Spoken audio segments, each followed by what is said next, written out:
Hello, good morning students, how are you.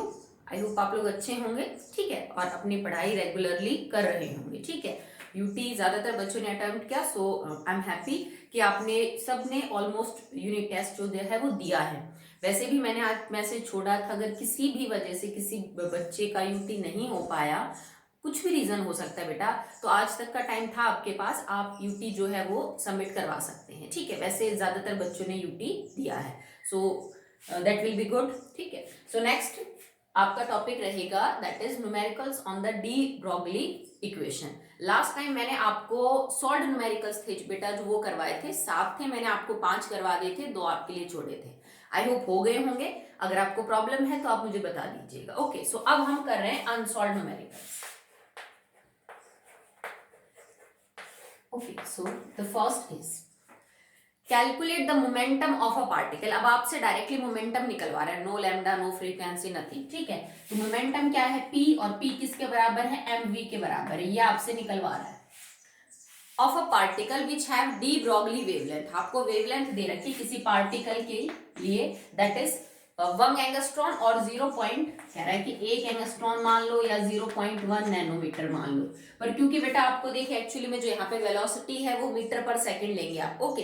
या फिर जैसे आपको एमवी निकालना है तो आप एंगस्ट्रॉन की बजाय आप इसको मीटर में कन्वर्ट कर ले, तो 1 angstrom is equal to 10⁻10 metre. आपने लिखा, आपको एमवी निकालना है, so formula will be lambda is equal to h upon mv। mv क्या हो जाएगा आपका h बाय में लैम्डा। और क्योंकि देखो अब h की जो यूनिट्स हम लेके चल रहे हैं, बिकॉज हम यहाँ पे जूल सेकंड नहीं लेंगे, हमारे पास इसकी जो यूनिट थी वो केजी के अंदर मीटर सेकंड वगैरह थी, तो आपको ये भी चीज मीटर में लेनी पड़ेगी, तभी तो जो है वो हम इसकी प्रॉपरली यूनिट्स यूज कर पाएंगे। तो आपको mv निकालना है, तो आप क्या लिखोगे, mv momentum is equal to 6.6 into 10⁻34 divided by lambda क्या है आपके पास 10⁻10 मीटर, ठीक है। आप इसकी भी यूनिट जो है वो पीछे यूज कर सकते हैं, that is KG metre square second inverse, ठीक है। ये आपके पास यूनिट रहेगी। आपके पास ये है मीटर से 1 मीटर से मीटर कट जाएगा आपका, और अच्छा but actually you are calculating the momentum ना, सो आप इसको p भी लिख सकते हैं। तो आपके पास इसको सॉल्व कर लीजिएगा, जो यूनिट्स बनती हैं वो आपकी मोमेंटम की जो यूनिट्स है वो बन जाएगी, निकाल लोगे, सिंपल है, ठीक है। बिकॉज मोमेंटम इज mv, तो इसकी जो यूनिट रहेंगी वो आपकी kg, और ये वेलोसिटी है तो इट इज मीटर पर सेकेंड, ये यूनिट्स रहेंगी आपकी मोमेंटम की अकॉर्डिंग टू दिस डाटा जो आपको गिवन है और जो यूनिट्स हम लेके चल रहे हैं। क्योंकि देखो यहाँ पे है आपके पास kg metre square second inverse, और नीचे 1 मीटर है, तो इस मीटर से सिर्फ ये मीटर कटेगा, दैट्स इट। तो जो मोमेंटम निकल के आएगा उसकी यूनिट यही रहेंगी, केजी और मीटर पर सेकंड, ठीक है। चलिए नेक्स्ट देखिए, second, calculate the wavelength of an electron. तो अब बता दिए इलेक्ट्रॉन है तो हमें मास पता चल गया उसका, ठीक है। आपको वेवलेंथ निकालनी है, इलेक्ट्रॉन है कोई, that is moving with the velocity, velocity दे रखी है 3 × 10⁻10 सेंटीमीटर सेकेंड इनवर्स। अब देखो ये आपको मीटर में नहीं दे रखा, आपको सेकेंड सेंटीमीटर में दे रखा है, तो आप इसको मीटर में कन्वर्ट करेंगे, okay. Next, mass of the electron आपको गिवन है 9.11 इंटू 10⁻31 kg, एंड h की वैल्यू भी आपको गिवन है, वो सेम है जो है यहाँ पे, एंड यूनिट दे रखे हैं केजी मीटर स्क्वायर और सेकंड इनवर्स। आपको लैम्डा निकालनी है, सेम आप यही फॉर्मूला यूज करेंगे, lambda is equal to h upon mv। आपको निकालना क्या है, लैम्डा, h की वैल्यू गिवन है 6.6 into 10⁻34 kg metre square second inverse divided by mass of the electron 9.11 into 10⁻31 kg, और वेलोसिटी आपको दे रखी है, पर ये एक्चुअली में आपको सेंटीमीटर में दे रखी है, आपको इसको मीटर में कन्वर्ट करना है। तो क्या रिलेशनशिप होता है, 100 centimetre is equal to 1 metre, ठीक है। तो आपको पता चल जाएगा कि आपके इतने जो सेंटीमीटर है वो कितने मीटर के बराबर है, आप इसको कैलकुलेट कर लीजिएगा। इट इज 3 इंटू 10⁸ मीटर पर सेकेंड, ठीक है। वैसे लिख लो, चलो सेकेंड को आप नहीं तो ठीक है, कोई दिक्कत नहीं है, ठीक है। जैसे इसको पर सेकेंड है तो ऊपर जाएगा तो it becomes second, okay. So second inverse से ये कट जाएगा, केजी से ये केजी कट जाएगा आपका, इससे ये कट जाएगा और हाँ बस 1 मीटर से 1 मीटर कट जाएगा, तो आपकी जो लैम्डा आएगी that will be in the metre. और आप इसको सॉल्व कर लीजिएगा, आपका आंसर मीटर के अंदर आएगा लैम्डा का। कुछ नहीं, थोड़ा सा बस ये सेंटीमीटर में दे दिया इसको, अदरवाइज इट इज 3 × 10⁸ मीटर पर सेकेंड। कर लोगे बेटा, आसान है, ठीक है। फॉर्मूला याद होना बहुत जरूरी है। केमिस्ट्री में तो न्यूमेरिकल बहुत ही सिंपल होते हैं। आप डाटा पढ़िए, उसकी जो लैंग्वेज है क्वेश्चन की वो पढ़िए, आपको क्लियरली पता चल जाएगा कि आपको ये टर्म्स गिवन है और आपको ये चीज निकालनी है। हाँ, आपको फॉर्मूला याद होना चाहिए कि इस क्वेश्चन में फॉर्मूला क्या लगेगा, बाकी तो फिर डायरेक्ट पुट करना है और कैलकुलेशन करनी है, और कुछ नहीं है। बहुत घुमा फिरा के न्यूमेरिकल्स नहीं आएंगे और बहुत लेंथी भी नहीं आते हैं। ज्यादा से ज्यादा 3 या 4 या 5 स्टेप मैक्सिमम है और उसमें आपका जो आंसर है वो निकल के आ जाता है, ठीक है। तो बस याद करना है आपको कि कौन से क्वेश्चन में कौन सा फॉर्मूला जो है वो लगेगा। बाकी बहुत सिंपल होते हैं, इनमें जरा से भी घबराने की जरूरत नहीं है।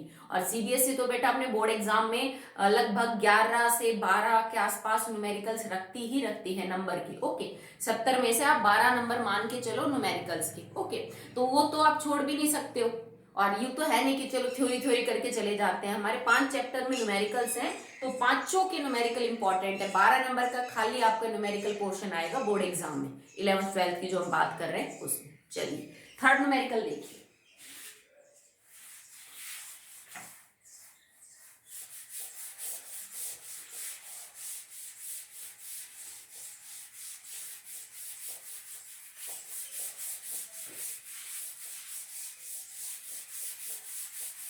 So third is the kinetic energy of an electron is, आपको kinetic energy दे रखी है, थर्ड है ये, is given 5 × 10⁵ -5 इलेक्ट्रॉन वोल्ट में दे रखी है।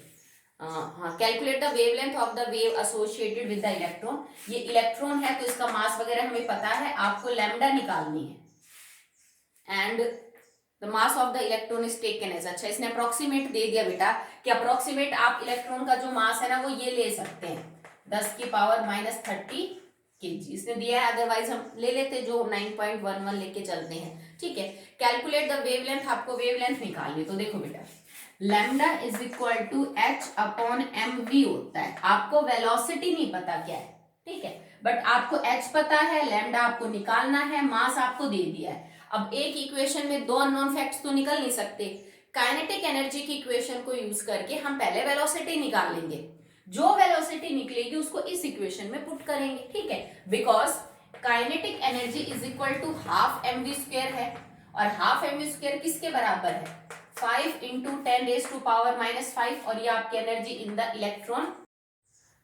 सुनाओ, आप यहां से निकालेंगे वेलोसिटी, बट एक चीज ध्यान रखिए बेटा कि ये जो आपको काइनेटिक एनर्जी है ये इलेक्ट्रॉन वोल्ट में दे रखी है, आपको पहले इसको जूल में कन्वर्ट करना है। तो रिलेशनशिप क्या यूज करेंगे, 1 electron volt is equal to 1.6 × 10⁻⁻19 joule, ठीक है। तो इतने इलेक्ट्रॉन वोल्ट है तो जूल में ही किसके बराबर हो जाएगा, multiply by this data, okay. So half mv² is equal to 5 × 10⁻⁻5 multiply by 1.6 × 10⁻⁻19। यहां से आपका v क्या निकल के आ जाएगा, v² निकाल लो पहले, 5 × 10⁻⁻5 multiply by 1.6 10⁻⁻19 multiply by 2, and actually में मास ऑफ इलेक्ट्रॉन की बात हो रही है तो मास दे रखा है 10⁻⁻30 और इसका आपका under.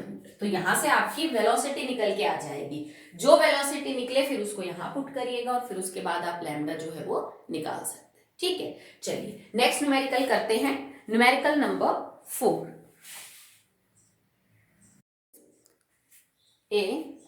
Proton is moving with the kinetic energy. आपको दे रखा है कोई प्रोटॉन है, उसकी जो काइनेटिक एनर्जी है वो आपको दे रखी है, दैट इज 5 × 10⁻⁻27 जूल। ये आपको जूल में दे रखी है, so need not to convert into anything, okay. What is the wavelength of de Broglie was associated with it. आपको लैम्डा निकालना है। So now lambda is equal to h/mv।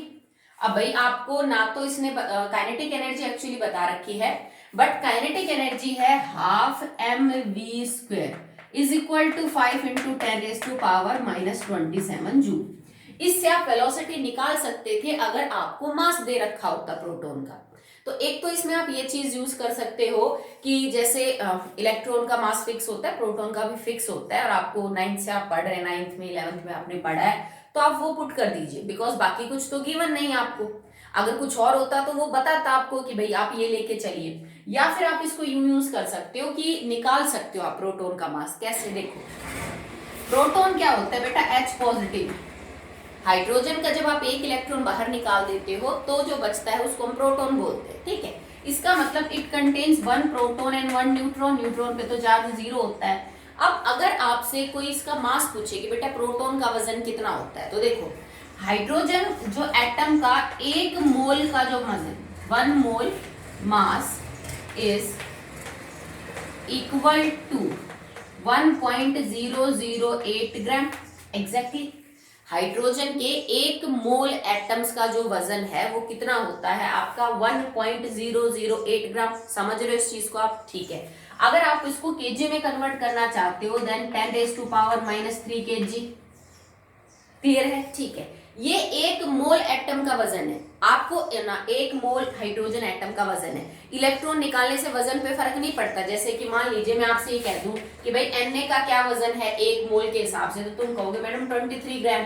तो Na पॉजिटिव का भी कितना होगा? 23 ग्राम होगा, because electron has negligible mass. उसके बाहर निकलने से वजन पे ना के बराबर फर्क पड़ता है। तो अगर हाइड्रोजन के 1 मोल एटम्स का वजन इतना है तो मैं एक एटम का पता कर सकती हूँ, ठीक है। सो आप क्या करोगे, that 6.022 into 10⁻23 atoms of hydrogen has weight 1.008 into 10⁻³ kg।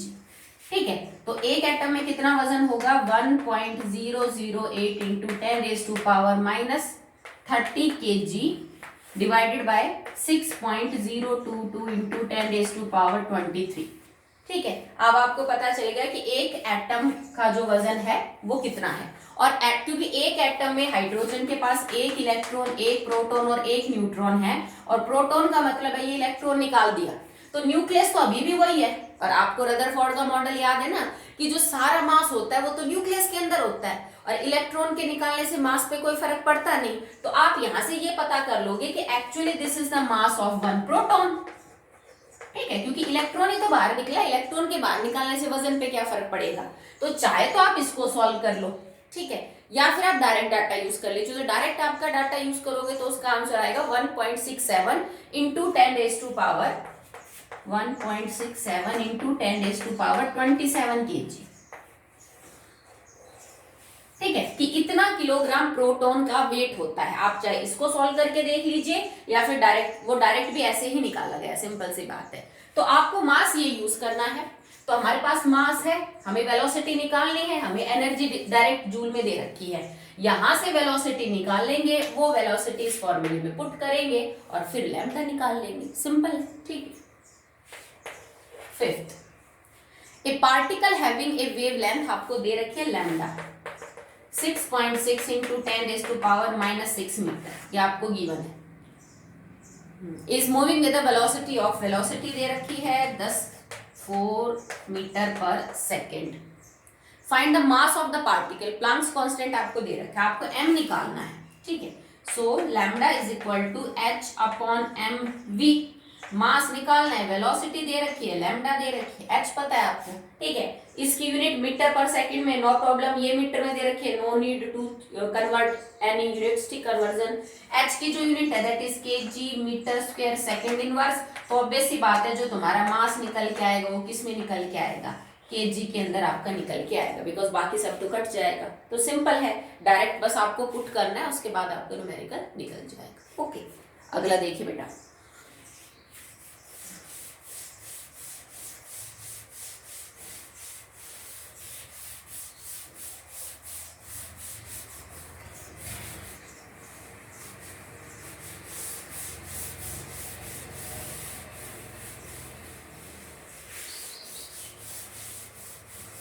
So the next numerical is it is 6th. What must be the velocity of a beam of electron? आपको velocity पूछ रहा है वो इलेक्ट्रॉन के केस में बात हो रही है, मतलब मास हम ले सकते हैं अगर मेंशन नहीं है तो, ठीक है। Electron if they are to display a de Broglie wavelength of 100 angstrom, lambda आपको दे रखी है that is 100 angstrom, okay. And mass of electron same है, आप ले भी सकते हैं, नहीं तो गिवन है 9.1 इंटू 10⁻⁻31 kg, ओके।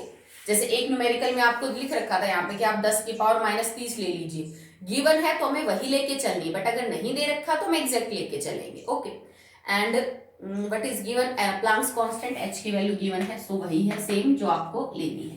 इसमें आपसे पूछ रहा है व्हाट इज द वेलोसिटी, किस वेलोसिटी के साथ मूव करेगा, तो सिंपल है बेटा, lambda is equal to h upon M V, mass of electron है, लैम्डा दे रखी है, h आपको पता है, आपको वेलोसिटी कैलकुलेट करनी है। बस सिंपल सा है कि यहाँ पे जो आपको दे रखा है वो आपको एंगस्ट्रॉन में दे रखी है वेवलेंथ, आप इसको किस में कन्वर्ट कर लो, सिंपल मीटर में कन्वर्ट कर लो। क्या रिलेशनशिप यूज करोगे, 1 angstrom is equal to 10⁻⁻10 metre, बस इसको पहले मीटर में कन्वर्ट करो, लैम्डा दे रखा है, h आपको पता है, मास आपको पता है, दे दिया उसने, वेलोसिटी आ जाएगी। बाकी यूनिट्स को ध्यान में रखते हुए वेलोसिटी आपकी मीटर पर सेकंड ही निकल के आएगी यहां से, ओके। नेक्स्ट देखिए, 7th है what will be the wavelength of oxygen molecule in picometre. अब ये आपसे वेवलेंथ पूछ रहा है, पर स्पेशली कह रहा है कि बेटा पिकोमीटर में निकालो। सो शुरू में पिकोमीटर लेने के लिए कोई जरूरी नहीं है, आप सब बाकी सब ऐसे यूनिट में लीजिए, और जो लैम्डा निकल के आएगी वो मीटर में आएगी, देन मीटर को आप पिकोमीटर में कन्वर्ट कर देना, okay. Next, moving with the velocity, आपको वेलोसिटी गिवन है 660 मीटर पर second, velocity is given and h is given, तो h तो आपको वैसे नहीं पता है, ठीक है। अब इसने आपको मास नहीं दिया, ठीक है, तो आपको मास निकालना है ऑक्सीजन मॉलिक्यूल, और एक के बारे में बात हो रही है, तो ऑक्सीजन के एक मॉलिक्यूल का क्या मास है केजी में, वो आपको पता करना है by mole concept, okay. Simple कैसे करोगे, देखो O2 क्या है, 32 ग्राम, 32 gram is the mass of 1 mole of oxygen molecule, you all know that, okay.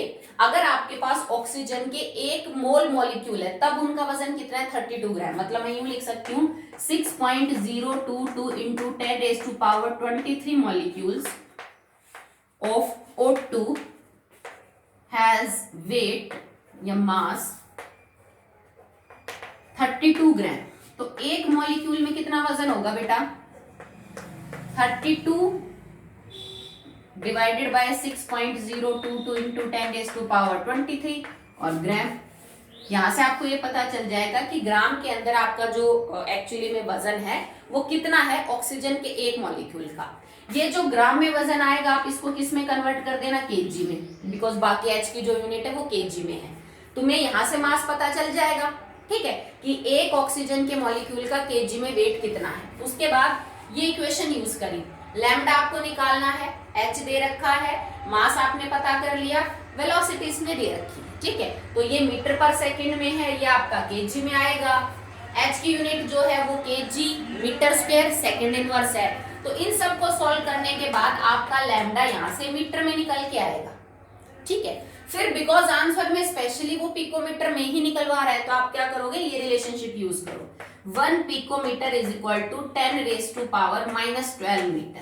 बस जो आपकी वेवलेंथ मीटर में आई है उसको आप किस में कन्वर्ट कर दो, पिकोमीटर में कन्वर्ट कर दो, सिंपल है, कर लो बेटा। नेक्स्ट देखिए,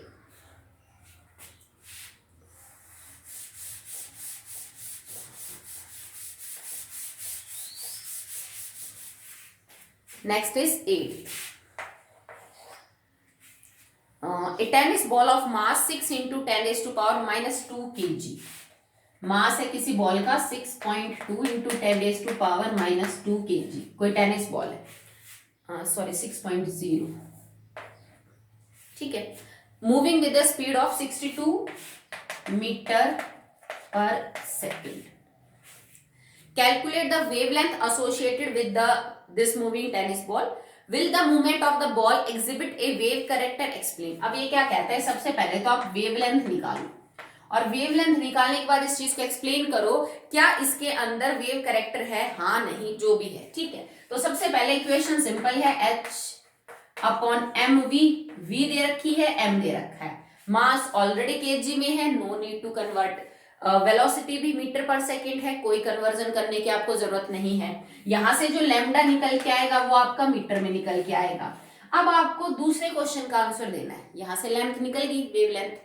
अब आप इस वेवलेंथ को चेक करिए, और अगर ये वेवलेंथ ठीक ठाक है, इसका जो रेंज है वो सही है, तो मतलब टेनिस बॉल में वेव कैरेक्टर है। बट अगर आपको ये जो वेवलेंथ है ये बहुत ही कम मिलती है, माइनस में जा रही है, -30, -40, -25 मीटर समथिंग, तो इसका मतलब ये वेवलेंथ बहुत ही कम है, और बॉल आपको वेव कैरेक्टर में या वेव मोशन में चलती हुई दिखाई नहीं देगी, क्योंकि ये चीज मैंने उस दिन भी समझाई थी। वेवलेंथ का मतलब ये है दिस, दो क्रस्ट और दो ट्रफ के बीच की डिस्टेंस जो बराबर होती है। अगर ये चीज बहुत ही कम है तो इसका सीधा सा रीजन है कि एक क्रस्ट के दूसरा क्रस्ट बहुत ही पास है। अगर एक क्रस्ट के दूसरा क्रस्ट बहुत ही पास है तो इसका मतलब एक्चुअली तुम्हारी लाइन स्ट्रेट है, ठीक है। ये चीज इतनी मतलब लाइन तुम्हारी बिल्कुल सीधी आ जाएगी, ये तुम्हें कर्व्स देखने को नहीं मिलेंगे।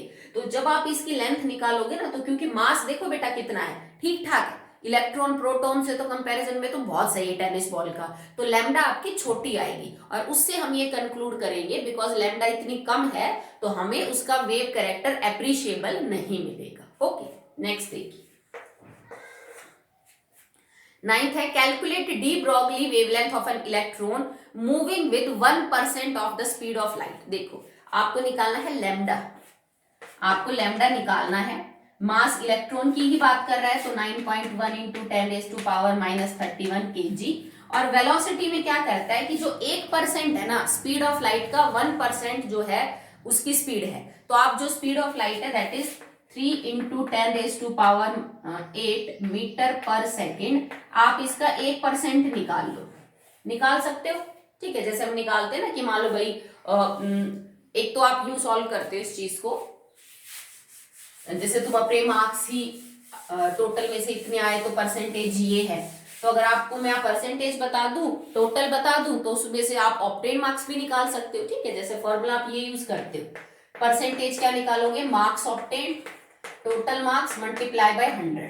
अगर मैं आपको परसेंटेज बता दूं और मुझे आपसे मार्क्स ऑब्टेन पता करवाना हो, तो आपका फॉर्मूला क्या हो जाएगा, दैट इज मार्क्स ऑब्टेन, इसको इधर ले आइए, परसेंटेज मल्टीप्लाई बाय टोटल, जो भी मार्क्स ऑब्टेन है आपके, total marks,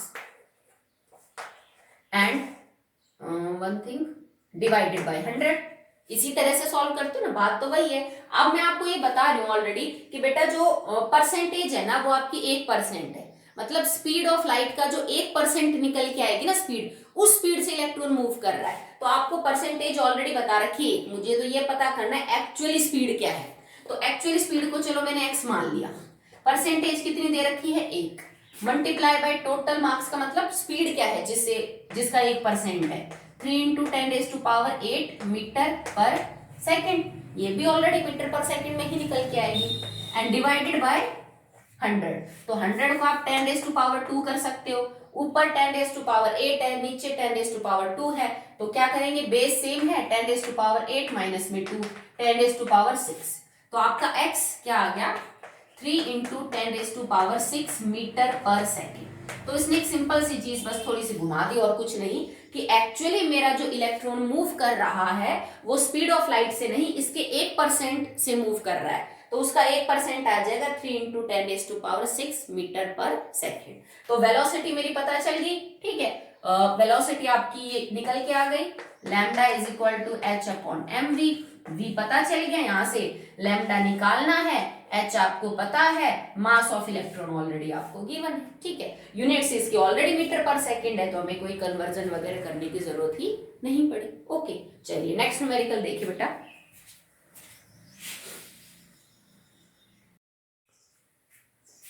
Now the 10th numerical is the sodium frame test has a characteristic yellow color due to emission of wavelength 589 nanometer. Wavelength is given 589 nanometer. Okay, and mass equivalence of one photon of this wavelength. आपसे mass निकलवा रहा है of one photon. ठीक है, yellow wavelength है कोई, उसके अंदर जो फोटोन है उसके एक फोटोन का मास निकालिए आप, वेवलेंथ गिवन है। तो सबसे पहले इस नैनोमीटर को आप मीटर में कन्वर्ट कर लेंगे, as simple as that. Lambda is equal to H upon M V. आपको मास निकालना है, लैम्डा आपको दे रखी है, यहां से मीटर में कन्वर्ट कर लेना। एच आपको गिवन मिलेगा 6.6 into 10⁻⁻34 kg metre square second inverse. Mass because बात कर रहे हैं ऑफ, सॉरी मास तो आपको निकालना है, वेलोसिटी फोटोन है तो स्पीड ऑफ लाइट के साथ मूव करेगा, तो वेलोसिटी हो जाएगी 3 इंटू 10⁸8 मीटर पर सेकेंड। सब कुछ तो गिवन है, मास निकालना है, केजी में ही आएगा according to H unit, that should be in the KG. Okay, next देखिए 11th। Calculate the wavelength of an electron that has been accelerated in a particular accelerator through a potential difference of 100 million volts. 100 million electron volt, इतनी potential difference के साथ हमने एक electron को accelerate किया है। ये चीज मैंने आपको लास्ट वीडियो में समझाई थी। अगर आप किसी ऑर्बिट के अंदर रिवॉल्व करते हुए इलेक्ट्रॉन को किसी पोटेंशियल डिफरेंस से एक्सेलरेट करते हैं, तो जो एक्स्ट्रा एनर्जी आप दे रहे हैं ना in terms of electron volt, वो उसकी काइनेटिक एनर्जी के अंदर कन्वर्ट हो जाती है, एज सिंपल एज दैट। ठीक है, क्योंकि वो अपने इलेक्ट्रॉन में एक पर्टिकुलर एनर्जी के साथ घूम रहा है, आप उसको चाहिए जूल में कन्वर्ट कर लो, चाहिए इलेक्ट्रॉन वोल्ट में। ठीक है, जब आप उसको बाहर से एक पोटेंशियल डिफरेंस दोगे in terms of electron volt, तो जो एक्स्ट्रा एनर्जी है ना वो उसकी काइनेटिक एनर्जी में कन्वर्ट हो जाएगी, उसकी स्पीड बढ़ जाएगी, वेलोसिटी बढ़ जाएगी। ठीक है, तो आपको निकालना क्या है, कैलकुलेट द वेवलेंथ, आपको लैम्डा निकालना है। तो लैम्डा है h upon M V. Electron की बात हो रही है तो मास तो मेरे को पता है, वेलोसिटी मेरे को यहाँ पे नहीं पता क्या है। ठीक है, क्योंकि जरूरी नहीं इलेक्ट्रॉन स्पीड ऑफ लाइट के साथ मूव करे। ठीक है, तो h जो है वो आपका कांस्टेंट है, तो लैम्डा भी निकालना है और v भी निकालना है। दो चीजें तो नहीं निकाल सकते, आपको पहले एक के लिए सॉल्व करना पड़ेगा, फिर हम इस इक्वेशन को सॉल्व करेंगे। तो हम इस डाटा को यूज करेंगे कैसे, 100 मिलियन इलेक्ट्रॉन वोल्ट का मतलब क्या हो जाएगा, 100 multiply by million is 10⁻6 electron volt, या मैं इसको 10⁸ इलेक्ट्रॉन वोल्ट लिख सकती हूँ। अब आप क्या रिलेशनशिप यूज करोगे, 1 electron volt is equal to 1.6 into 10⁻19 joule. ठीक है, so now 10⁸8 electron volt is equal to, देखो एक इलेक्ट्रॉन वोल्ट इतने के बराबर है, तो 10⁸8 जो इलेक्ट्रॉन वोल्ट है वो किसके बराबर हो जाएगा, 10⁸8 electron volt is equal to 1.6 into 10⁻19 joule. तो ये वाला जो कन्वर्जन है ना बेटा, ये एक्चुअली में जरूरी है। ठीक है, तुम्हें अगर इलेक्ट्रॉन वोल्ट के अंदर कोई डाटा दे रखा है तो तुम्हें उसको किस में कन्वर्ट करना पड़ेगा, स्पेशली जो काइनेटिक एनर्जी का आपका डाटा है वो आपको कन्वर्ट करना पड़ेगा इनटू जूल। ठीक है, अगर आप इसको इलेक्ट्रॉन वोल्ट में लेके ही करके चलेंगे तो तुम्हारे यूनिट मैच नहीं होंगे। काइनेटिक एनर्जी की जो यूनिट है वो पर इलेक्ट्रॉन वोल्ट रहेंगी और बाकी आपकी जो यूनिट्स हैं वो मैच नहीं करेंगे। तो आप इसको कन्वर्ट करेंगे और उसके बाद सॉल्व करेंगे आगे। Equal to 1.6 into 10⁻⁻19 multiply by 10⁸8, और अब ये आपका आंसर आ जाएगा into the joule, and that will be approximately equal to, but exactly ले लीजिए 19 और 8 -11 जूल। यहां से आपने ये निकाल लिया that what is actually the potential difference in joule, और ये चीज जो तुमने डाली है पोटेंशियल डिफरेंस, ये उसकी काइनेटिक एनर्जी में कन्वर्ट होगा। तो मैं ये लिख सकती हूँ kinetic energy is equal to this. अगर काइनेटिक एनर्जी ये है तो इसका मतलब हाफ mv² इसके बराबर है। अब बात किसके बारे में हो रही है, about the electron. Okay, so electron का मास आपको पता है, आप मास को यहां से यूं कर लीजिए, v² will be equal to multiply by 2 and divided by m, और उसका अंडर रूट हो जाएगा। तो मास ऑफ इलेक्ट्रॉन पुट करेंगे, यहां से वेलोसिटी निकल जाएगी। ठीक है, ये वेलोसिटी निकाल के आप यहां पुट कर देंगे। आपको जो पता करना है that is actually wavelength.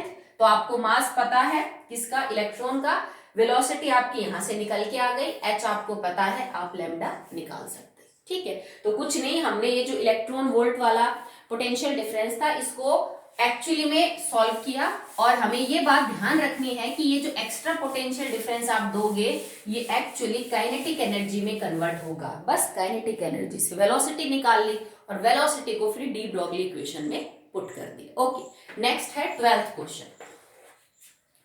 Calculate the kinetic energy of a alpha particle which have wavelength 12 picometre.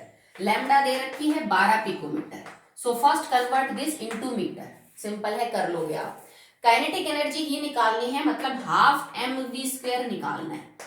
तो सबसे पहले आपको वेलोसिटी देन मास, तो मास तो आप निकाल सकते हो क्योंकि अल्फा पार्टिकल और कुछ नहीं, क्या होता है बेटा, इट इज हीलियम न्यूक्लियस। ये बात मैंने रदरफोर्ड मॉडल ऑफ एटम में समझाई थी। अगर मैं हीलियम के अंदर से 2 इलेक्ट्रॉन निकाल दूं तो जो बचता है उसे मैं अल्फा पार्टिकल बोलूंगी, this is alpha particle. Okay, तो इसका मास कैसे निकालोगे, जो सेम मैंने प्रोटॉन के लिए समझाया वही बात। इलेक्ट्रॉन के निकालने से इसके मास, इस एटम के मास के ऊपर नेग्लेजिबल फर्क पड़ता है। तो आप ये समझ के चलो ना कि आपको हीलियम के एक एटम का वजन निकालना है। तो देखो हीलियम के 1 मोल एटम का वजन कितना है, 4 ग्राम। तो आप लिखोगे 6.022 इंटू 10⁻23 एटम्स ऑफ हीलियम कितना वजन कैरी करते हैं, 4 ग्राम। तो एक कितना कैरी करेगा, 4 डिवाइडेड बाय 6.022 इंटू 10⁻23 ग्राम। यह आपका आंसर आ जाएगा ग्राम में कि एक हीलियम एटम का वजन इतना ग्राम है, ठीक है, मतलब अल्फा पार्टिकल का। अब आप इस ग्राम को किस में कन्वर्ट कर देना, किलो ग्राम में कन्वर्ट कर दोगे, ठीक है। आपको अब देखो वेलोसिटी भी आपको पता होना चाहिए भाई, मास तो आपको यहां से मिल गया, पर काइनेटिक एनर्जी के लिए मेरे को वेलोसिटी चाहिए। अब मैं क्या एक्सप्रेशन यूज करूंगी, lambda is equal to h upon mv। Lambda इसने दे रखा है, मीटर में कन्वर्ट कर लेना। h मुझे पता है, मास मैंने निकाल लिया, यहां से मैं वेलोसिटी निकाल लूंगी। इस वेलोसिटी को फिर इस वाले फॉर्मूले में पुट कर देना, हाफ mv का स्क्वायर, जो आएगा वो किसके बराबर होगी बेटा, kinetic energy of the alpha particle. Simple. Next देखिए 13th numerical, a moving electron has इतने जूल्स ऑफ काइनेटिक एनर्जी। तो काइनेटिक एनर्जी डायरेक्ट दे रखी है और वो जूल्स में ही दे रखी है, कन्वर्ट भी नहीं करना आपको किसी में। 4.55 into 10⁻25 joules, already in the joules minus. Okay, calculate wavelength, mass दे रखा है, h दे रखा है, मतलब आपको लैम्डा निकालना है। अब देखो लैम्डा निकालना है, इसका मतलब h m अपॉन v चाहिए, और बात हो रही है इलेक्ट्रॉन के बारे में। तो मास मुझे पता है, h मुझे पता है, लैम्डा निकालना है, तो लैम्डे के लिए मेरे को वेलोसिटी भी पता होनी चाहिए। वेलोसिटी कहां से निकल के आएगी, इधर से, बिकॉज काइनेटिक एनर्जी क्या है, हाफ mv²। तो v² किसके बराबर हो जाएगा, multiply by 2 and divided by m, और v किसके बराबर हो जाएगा, under root mass of electron. Put कर दो, कर चुके हैं ऐसे न्यूमेरिकल। यहां से v निकालेंगे, जो v आएगा वो इस इक्वेशन में पुट करेंगे, और उसके बाद आप निकाल लोगे इसकी वेवलेंथ, ठीक है। चलिए उसके बाद लास्ट क्वेश्चन में करवा रही हूँ 14, जो 15th बचेगा वो आप कर लेना। फिर मैंने अनसॉल्व में सारे ही करवा दिए हैं, क्योंकि आज कोई दूसरा टॉपिक हो नहीं पाता, उसमें टाइम लगेगा, तो नेक्स्ट डे में नेक्स्ट टॉपिक स्टार्ट करवाना चाहती थी, दैट्स व्हाई मैंने आपको ज्यादातर सॉल्व करवा दी। ओके, क्योंकि वो पूरा टॉपिक है, वो ऐसे वीडियोस में नहीं हो पाएगा कि आज आधा पढ़ा दिए कल, मैं उसको कंटिन्यू करना चाहती थी। Okay, so now the 14th numerical and the second last one, the energy of an alpha particle is this joule. आपको एनर्जी बता रखी है किसी अल्फा पार्टिकल की, इट इज 6.8 इंटू 10⁻⁻18 जूल, ठीक है। Next is what is the wavelength associated with this. तो same ही क्वेश्चन है बेटा, आपको लैम्डा निकालनी है, h अपॉन mv होता है। ये जो आपको एनर्जी दे रखी है काइनेटिक एनर्जी है, because alpha particle is moving, actually it is not fix, ठीक है। तो ये आपको जो एनर्जी दे रखी है, यहां से आप वेलोसिटी निकाल लेना, क्योंकि अल्फा पार्टिकल का मास जैसे मैंने अभी समझाया, निकाल लोगे ऐसे करके। तो मास पता है आपको, एक्चुअली में काइनेटिक एनर्जी से आप वेलोसिटी निकाल लोगे। Kinetic energy is half mv², ये किसके बराबर है, वो गिवन है। मास तुम्हें पता है अल्फा पार्टिकल का, वेलोसिटी निकाल लोगे, velocity multiply by m, h आपको पता है, यहां से क्या निकल जाएगा, लैम्डा निकल जाएगा, ठीक है। तो डी ब्रॉगली इक्वेशन के ऊपर जो न्यूमेरिकल्स थे सॉल्व अनसॉल्व होके, आई थिंक टोटल बेटा ये शायद 22 के आसपास है। 22 में से मैंने सिर्फ 3 न्यूमेरिकल आपके लिए छोड़े हैं, बाकी 19 न्यूमेरिकल मैंने करवाए हैं, ठीक है। तो मुझे नहीं लगता कोई दिक्कत होनी चाहिए, और आपने जब मैंने सॉल्व करवाया तो आपने देखा भी होगा कि पैटर्न सेम ही है, ऐसा कोई बहुत घुमा फिरा के न्यूमेरिकल में नहीं आता। एक सिंपल सी चीज आपको ध्यान रखनी है, एक तो वो जो इलेक्ट्रॉन वोल्ट में हम पोटेंशियल डिफरेंस देते हैं उसको यूज किया है, kinetic energy is equal to half mv² है, उस फॉर्मूले को यूज कर रहा है, और एक आपकी डी ब्रॉगली इक्वेशन है, lambda is equal to h upon ampere. ठीक है, यूनिट्स का ध्यान रखो, फॉर्मूला ध्यान रखो, हार्डली 2 या 3 फॉर्मूले हैं छोटे छोटे, उनके ऊपर न्यूमेरिकल्स हैं। तो आज के लिए आप इन 14-15 क्वेश्चंस को अपनी फेयर नोटबुक में कर लेना, सॉल्व को और अनसॉल्व को। कल से हम नया टॉपिक स्टार्ट करेंगे, हेजनबर्ग अनसर्टेनिटी प्रिंसिपल। क्योंकि अगर आपको याद हो ना, तो लाइट का ड्यूल नेचर था, और उस नेचर ड्यूल को समझाने के लिए हमने 2 कॉन्सेप्ट्स का सहारा लिया था। One is de Broglie equation and one is Heisenberg's uncertainty principle. De Broglie को हम कंप्लीट कर चुके हैं आज, कि ये क्या कहता था, इसने फेवर किया था ना ड्यूल कॉन्सेप्ट को। अब हम अगला कॉन्सेप्ट पढ़ेंगे जो ड्यूल नेचर ऑफ लाइट को फेवर करता है in the next video. So that's all for the